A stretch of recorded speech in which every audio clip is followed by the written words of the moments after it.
Pencegahan demam berdarah.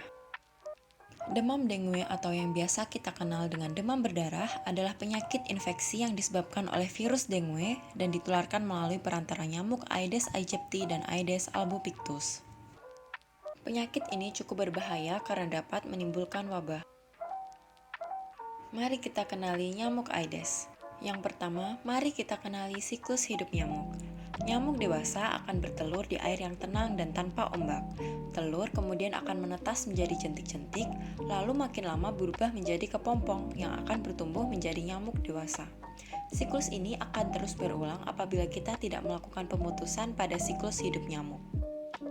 Tempat perkembangbiakan nyamuk dapat dibagi menjadi dua kelompok. Yang pertama, tempat penampungan air buatan seperti bak mandi, ember, pot bunga, ataupun tangki.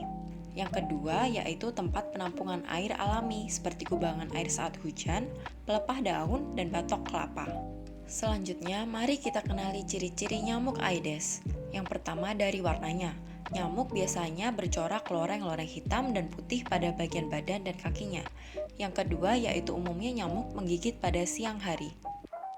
Kemudian mari kita kenali cara penularannya.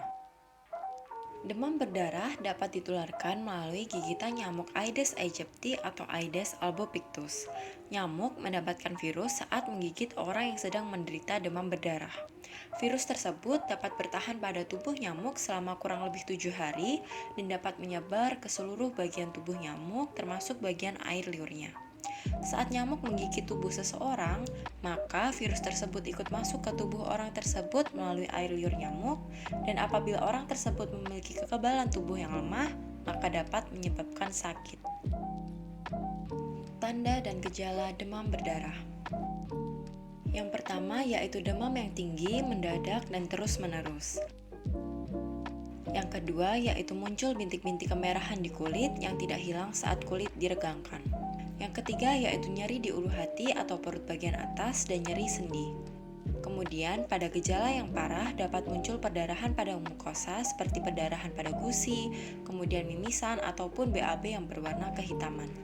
Selanjutnya yaitu pertolongan pertama pada demam berdarah. Yang pertama yaitu minum air sebanyak-banyaknya. Kemudian, berikan obat penurun panas dan kompres dengan air hangat apabila demam. Lalu, segera bawa ke fasilitas kesehatan terdekat agar mendapatkan pemeriksaan lebih lanjut dan pengobatan yang sesuai. Selanjutnya, untuk mencegah demam berdarah. Mencegah demam berdarah dapat dilakukan dengan melakukan gerakan 3M+.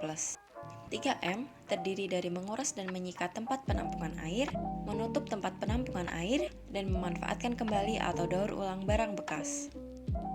Hal lain yang juga sama pentingnya untuk mencegah gigitan dan perkembangbiakan nyamuk yaitu memelihara ikan pemakan jentik nyamuk, menggunakan obat anti nyamuk, memasang kawat kasa pada jendela dan ventilasi, membersihkan lingkungan, periksa tempat penampungan air, meletakkan pakaian bekas pakai dalam wadah tertutup, memberikan obat pembunuh jentik pada penampungan air setelah dikuras, memperbaiki saluran dan talang air yang tidak lancar, serta menanam tanaman pengusir nyamuk seperti serai, lavender, ataupun kemangi.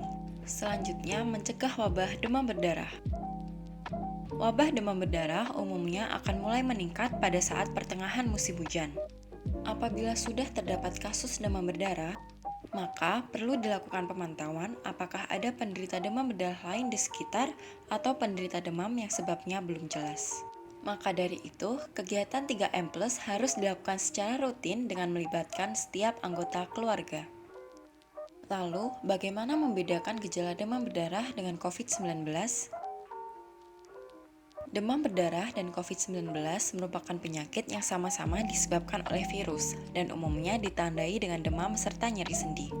Selain demam dan nyeri sendi, gejala lain yang dapat muncul pada COVID-19 yaitu batuk kering dan tenggorokan gatal, sesak nafas, serta kehilangan fungsi indera pembau dan perasa.